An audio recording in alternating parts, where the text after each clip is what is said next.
Back to news. ఇక మిగిలిన details చూద్దాం. మేడారం మహాజాతర భక్తులతో కిటకిటలాడుతోంది. అమ్మవార్ల దర్శనానికి భారీగా తరలివస్తున్నారు. సమ్మక్క సార్లమ్మల గద్దెలపై కొలువు తీరటంతో బంగారం సమర్పించి మొక్కులు చెల్లించుకుంటున్నారు. ఇక అమ్మవార్లు తిరిగి రేపు సాయంత్రం కల్లా జనం నుంచి వనంలోకి వెళ్లనున్నారు. అటు జంపన్న వాగులో భక్తులు భారీ సంఖ్యలో స్నానమాచరించి గద్దెల వైపు వెళ్తున్నారు. మేడారం నుంచి నలుదిక్కులా ఎటు చూసినా జనమే కనిపిస్తున్నారు. అమ్మవార్లను దేవాదాయ శాఖ మంత్రి కొండా సురేఖ దర్శించుకున్నారు.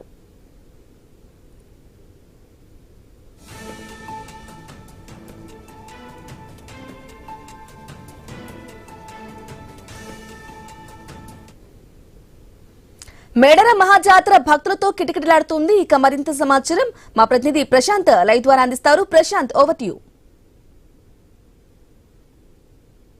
ఎస్ బ్రాహ్మణి, తెలంగాణ కుంభమేళా ఆదివాసీల ఆరాధ్య దైవాలైన సమ్మక్క సారలమ్మ తల్లుల మేడారం మహాజాతర అయితే 3వ రోజు కూడా అద్వితీయంగా ఆధ్యాత్మిక శోభతోటి అంగరంగ వైభవంగా కొనసాగుతుంది. భక్తుల నీరాజనాలు, భక్తుల దర్శనాలు అయితే నిర్విరామంగా కొనసాగుతున్న పరిస్థితి మనం చూస్తున్నాము.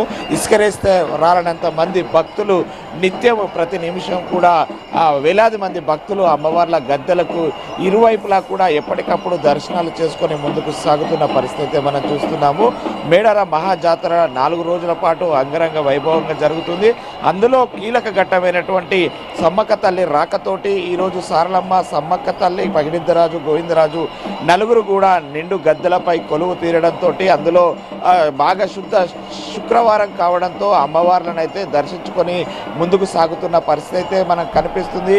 అటు వనదేవతలుగా ఆ కొలువైనటువంటి అమ్మవార్లు వనం నుండి జనంలోకి వచ్చి ఆ కోరిన కోరికలు తీర్చే చల్లని తల్లులుగా చూసి 2 ఏళ్లకు ఒకసారి వచ్చి 4 రోజుల పాటు ఆ ప్రజానికాన్ని అంతా కూడా భక్తులను చూసుకొని తిరిగి మళ్ళా వన ప్రవేశం చేస్తుంటారు. ఈ 2 ఏళ్ల పాటు కూడా చల్లగా చూడండి తల్లి అంటూ కూడా భక్తులు కోరికలు తీర్చుకొని అటు మొక్కుకొని మొక్కులు చెల్లించుకొని ముందుకు సాగుతుంటారు.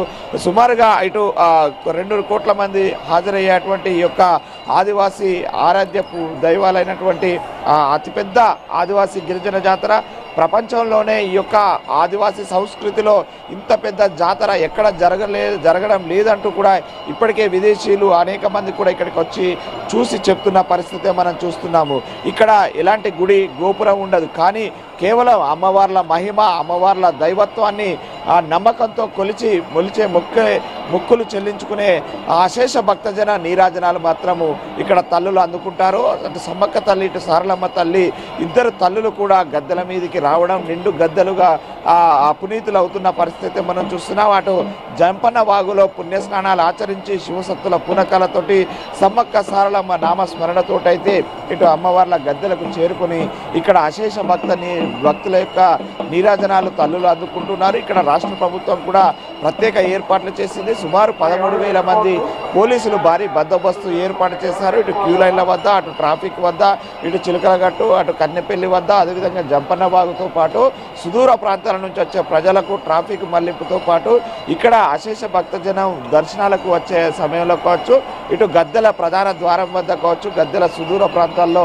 ఎలాంటి అవాంఛనీయ సంఘటనలు జరగకుండా, ఎలాంటి తొక్కిసలాటలు జరగకుండా, ఎలాంటి ప్రమాదాలు వాటిల్లకుండా ఎప్పటికప్పుడు ఇటు 12,000 మంది పోలీసులు అయితే షిఫ్ట్ల వారీగా ఆ యొక్క డ్యూటీలు చేస్తున్న పరిస్థితి మనం చూస్తున్నాము. మరోవైపు సుమారు 6 శాఖలు 36,000 మంది ఉద్యోగస్తులు పూర్తిగా సమన్వయంతో ఇటు పారిశుద్ధ్యము, పంచాయతీరాజ్ శాఖ, మున్సిపల్ శాఖ, ఇటు దేవాదాయ ధర్మాదాయ శాఖతో పాటు రెవెన్యూ అధికారులు ఇటు అందరూ కూడా సమన్వయంతో అయితే ఈ యొక్క జాతర విజయవంతానికి సుమారుగా 36,000 నుంచి 40,000 మంది ఉద్యోగులు కూడా ఇక్కడ పూర్తిగా ఈ వారం రోజుల పాటు ఇక్కడే ఉండి భక్తులకు అన్ని రకాల సౌకర్యాలు కల్పిస్తుంటారు.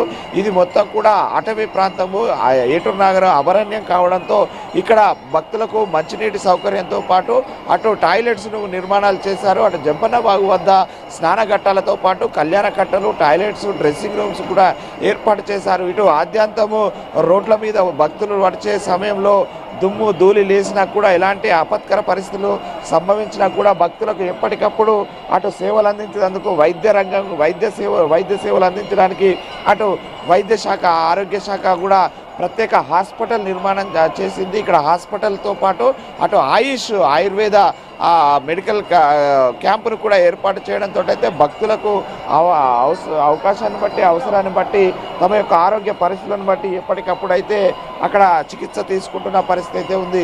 చిన్నపిల్లలు, వృద్ధులు ముఖ్యంగా అమ్మవారికి నిలువెత్తు బంగారాలు సమర్పించి కోరిన కోరికలు తీర్చే తల్లులుగా అటు తల్లులను కొలుస్తారు కాబట్టి ముఖ్యంగా చీర సార అటు బెల్లంతో పాటు ఆ బంగారంతో పాటు అటు ఒడిబియ్యం పోసి అమ్మవారికి చీరలు పెట్టి అటు పసుపు కుంకుమలతో పాటు ఒడిబియ్యాలను కూడా సమర్పించి చివరిగా ఎదుర్కోళ్లను కల్పించి మళ్ళొచ్చే 2 ఏళ్లకు తల్లి చల్లగా చూడండి అనే కూడా దీవెనలు కోరుతుంట పరిస్థితి అయితే ఉంటుంది. ఇది పరిస్థితి. అయితే మేడారం మహాజాతరలో దర్శనాలకు కొనసాగుతున్న పరిస్థితి మనం చూస్తున్నాము. మొదటి రోజు సారలమ్మ తల్లి అటు పగిడిద్దరాజు, గోవిందరాజులు గద్దెల మీదకి రావడంతో అయితే ప్రధాన ఘట్టం ప్రారంభమైంది. 2వ రోజు సమ్మక్క తల్లి ఆగమనంతో గద్దెల మీద ప్రతిష్టాపనతో అయితే జాతర సంపూర్ణమై కావడమే కాకుండా అటు తల్లుల దర్శనాలకైతే పెద్ద ఎత్తున భక్తులు పోటెత్తిన పరిస్థితి అయితే ఉంది. పూర్తిగా అటు ఆ వరంగల్ హైదరాబాద్ హైవే మొత్తం కూడా ట్రాఫిక్ జామ్ కావడం జరిగింది. ఇటు పసరా నుంచి తాడువాయికి, తాడువాయి నుంచి మేడారంకు చేరుకోవడానికి సుమారు 3 నుంచి 4 గంటల సమయం పడుతున్న పరిస్థితి అయితే ఉంది. అటు రిటర్న్ వెళ్ళే అటువంటి వాహనాలు కూడా మేడారము, జంపన్న వాగు మీదుగా నార్లాపూర్, ములుగు, అటు వెంకటాపురం మీదుగా అటు గణపురం, భూపాలపల్లి, పరకాల మీదుగా ట్రాఫిక్ మళ్లించినప్పటికీ కూడా తిరుగు ప్రయాణానికి కూడా సుమారు 4 నుంచి 5 గంటల సమయం పడుతుంది. ప్రస్తుతానికైతే శుక్రవారం కావడంతో భక్తులు పోటెత్తారు. దీంతో అమ్మవార్ల గద్దెల ప్రాంగణంతో పాటు మేడారం పరిసర ప్రాంతాలు, ఇటు తాడువాయి, ములుగు వరకు ట్రాఫిక్ జామ్ ఉంది. ఇటు నార్లాపూర్, పసరా ప్రాంతంలో కూడా పూర్తిగా ట్రాఫిక్ జామ్ కావడం, పూర్తిగా కంట్రోల్ తప్పిందని అయితే చెప్పవచ్చు. అయితే పోలీసు వ్యవస్థ ఉన్నప్పటికీ కూడా కొంత ఈరోజు శుక్రవారం కావడంతో అటు పోలీసులు కూడా దర్శనాలకు పోటెత్తారు. దీంతో అయితే కొంత అదుపు తప్పిన పరిస్థితి అయితే ఉంది. అంటే ఎప్పటికప్పుడు అధికారులు అయితే సమన్వయం చేసుకుని జాతరను పూర్తి చేస్తున్న పరిస్థితి అయితే ఉంది. Brahmani, thank you for the updates. Continue అయితే షార్ట్ బ్రేక్ తర్వాత స్టే